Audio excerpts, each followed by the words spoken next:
Good morning, it's Kristen Forster here, back walking my dogs and recording my video blog, Crumbs Under the Table, or CUTT as I kind of shortcut it for. So this morning, well, I'll tell you the verse I was going to use first, and then I'll go back and tell you kind of the... So right in Genesis 1, it's about verse 27, I think. 26, Genesis 1, 26, 27, I think. The verse is simply, and I'll come back to it in a minute, God created man, male and female, He created them. That's the bit I was going for. But I was just, I turned on my Facebook feed this morning. You know how it's the way it goes, isn't it? There's trouble when you've got things on a mobile phone. I came off Facebook for quite a long period of time, and I came back on partly because I realised that I wanted to kind of make connections for actually doing these kinds of things. It's something I wanted to do. Thought, well, Facebook's a good place, and then I can catch up with friends and so on. But it is incredibly addictive, and you kind of wake up and the first thing you do, which is obviously what I did this morning, is I was flicking through, and I saw a little kind of quote from someone, and the trouble is I can't remember who wrote it now. It's just one of those things I read through quickly. But I remember thinking at the time, yep, they're dead right. And at the heart of what they were saying was that we tend to kind of slip into a position which is a reaction to the thing we dislike the most. I'm just going to turn this around so you can see where we're heading. So I'm going to come back to that. So we tend to slip into the position that is a reaction. I'm just going to go and search out. You can see, look, I don't know if you can see.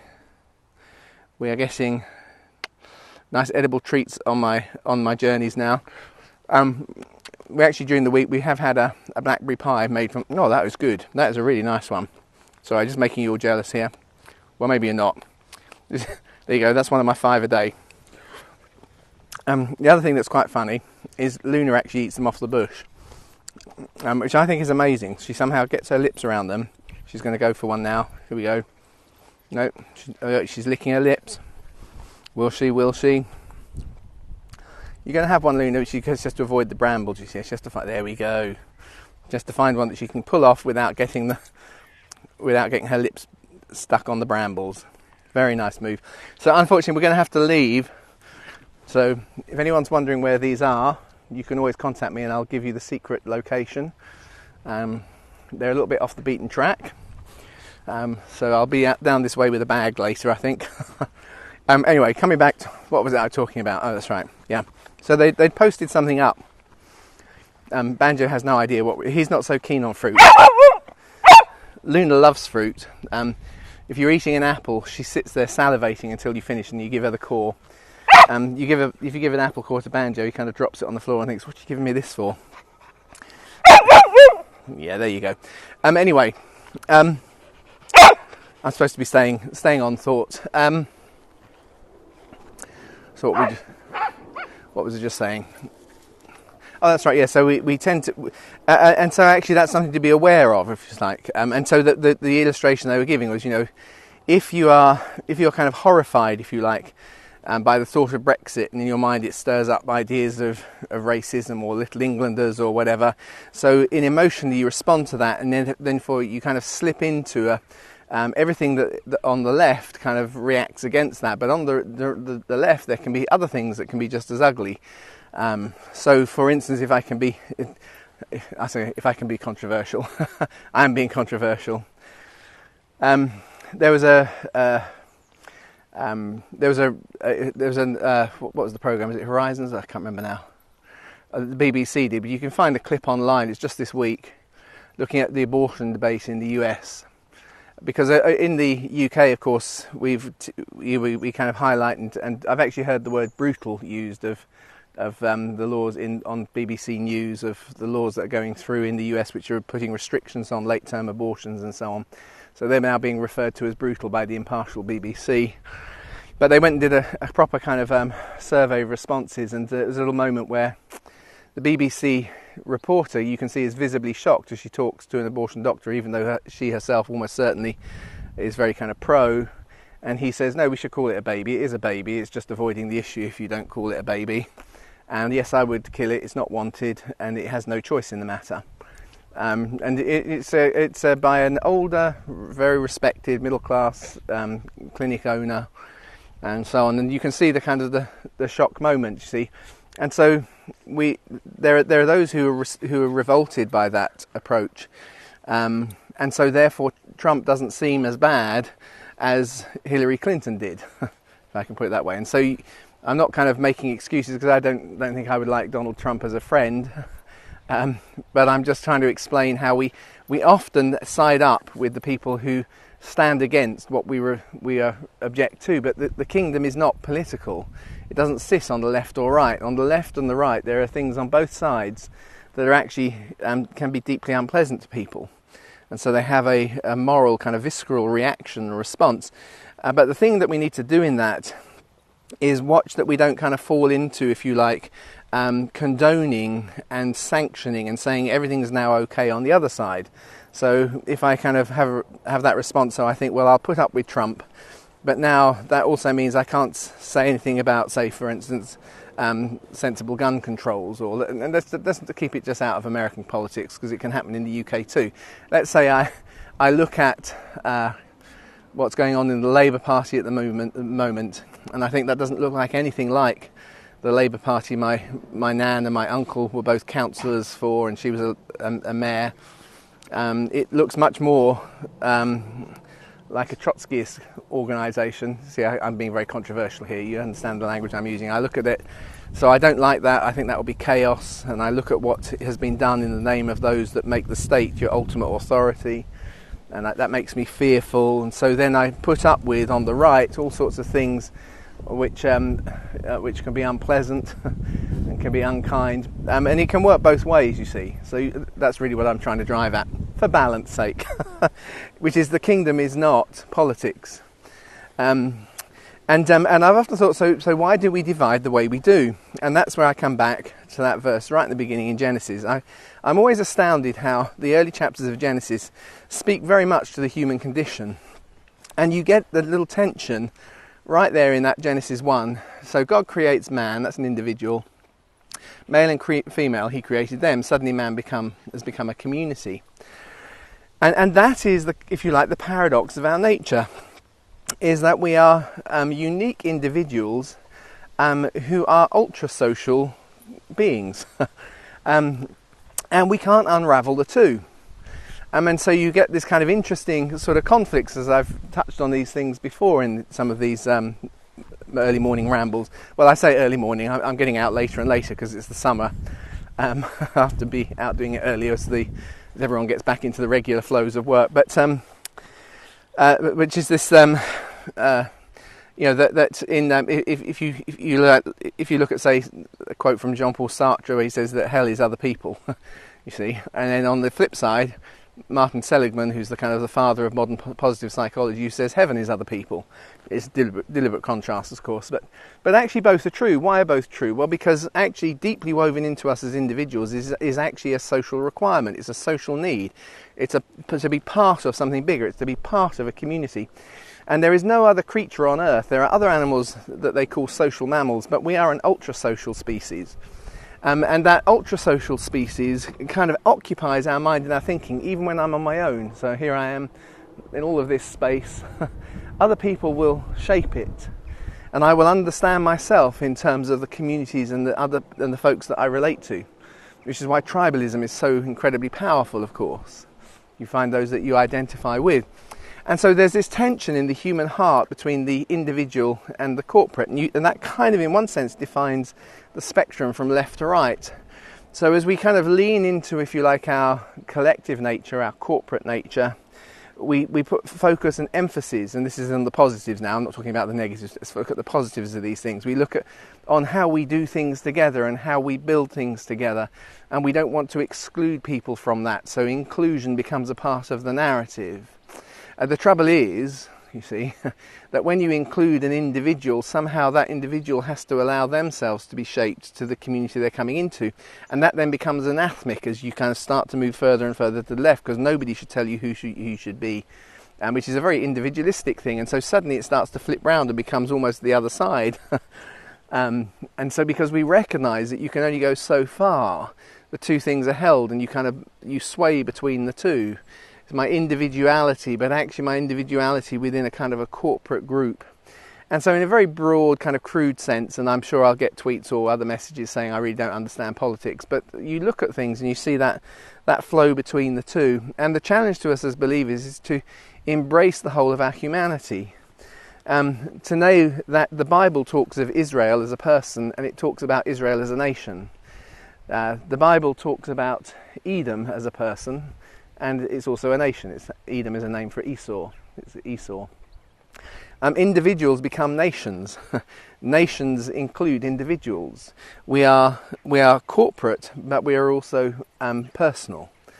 And there's always this kind of balance between where does the authority lie, where does the power lie? Because in the end, what you find is that those that demand, if you like, that the corporate is where the authority lies, ends up with one individual governing and dictating what that thing is, or a small kind of group of a community of people.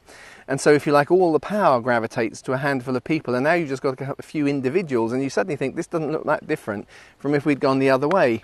If our individualism had become so kind of precious that we just allowed whoever was the strongest and the biggest and could manipulate the most to kind of climb to the top in an unmitigated way, and the two ends end up looking very similar. Which is you end up with individuals in control who impose on others the way they think. And our job is to be different. Our job is, and how do we do that? What's different about the gospel? And it's a hard thing to kind of get hold of if you're not already disposed towards that place of faith, which is to understand my identity and also my collective identity, my personal identity and my collective identity under Christ. So in Jesus there is neither Scythian nor Parthian, male nor female, Jew nor Gentile. And yet at the same time, within Christ, each unique individual has their unique history and their unique story. But it's not being imposed by a standard that is somehow outside of my own submission. So it's my submission to that process of who God has made me and the context He has put me into. He made me this way. So there are limits I put on myself that are actually shaped by how God has made me. It's part of the tragedy, in one sense, of the modern world, that this spark of divinity in us allows us to imagine worlds that are not, and then we get depressed because we aren't those things. And right at the heart, very often, of a kind of a militant anti-Christian or anti-God thing, you will often find that someone wants to be something that they can't be. It's kind of you find it in the words of Nietzsche when he says, that if there were gods, I could not stand the fact that I'm not one of them. In other words, he can imagine something, but the fact he can't be it makes him angry. And you will often find that, I'm not saying it universally, but you'll often find that people who can't be what they want to be get angry with God because they can't submit to it. So don't acknowledge God and they don't give thanks to Him. They're not grateful for who they are. They're not grateful for the life they have. And I don't want to over-trivialise things, but I'm trying to talk in that kind of general process. Because actually it's about how do I then stay, if you like, how do I stay genuinely an expression and a conduit of God's grace? So there's a big chunk where I look at the world, and there's that serenity prayer, isn't it? Lord, grant me the strength to change the things I can change, the grace to accept the things I can't, and the wisdom to know the difference. And it is a really important prayer for everybody to pray. I know it's not in the Bible. I know that Alcoholics Anonymous use it, but actually it kind of captures something of the truth of this tension, that there are things about our situation where I'm born into. This is the community I'm born into. I will do better if I learn to cooperate with it. It doesn't mean I don't use my individuality to influence and try and shepherd it and lead it, but I don't try and impose my will over it. I do it from the inside because actually I'm a part of it. And it is bigger than I am, but I have a unique value within it. That nobody else can represent. And so we kind of find this place of actually healthy community is a tension between the two. And it's often a difficult exercise as the world becomes more and more polarised, not to react against the things we don't like and end up becoming, if you like, the extremes that we find less distasteful. So I don't want to sound judgmental. Perhaps I am being. It's not my intention.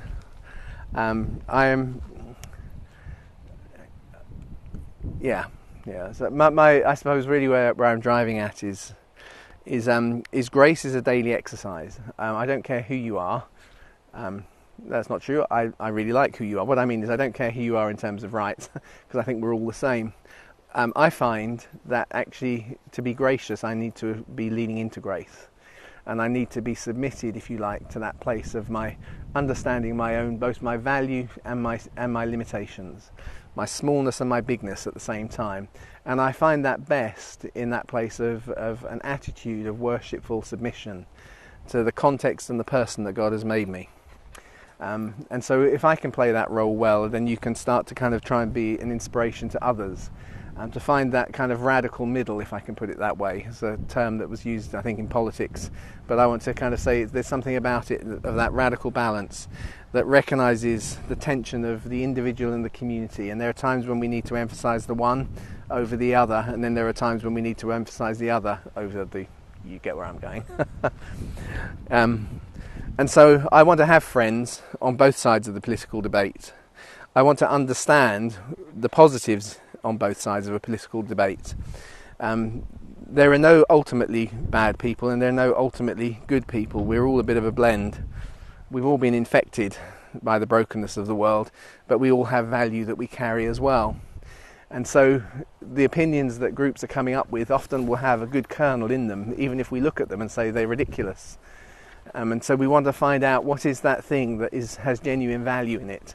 What's the perspective that's positive here, and disentangle that from some of the trappings and so on that have made it easier to bond together on those things, rather than just adopting those things wholesale.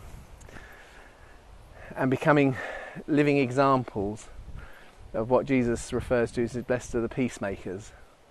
Those that genuinely can hold good relationships with people of all sorts of different perspectives and all sorts of different ways of looking at the world, and saying, I understand what you're about, but also I don't necessarily accept that bit.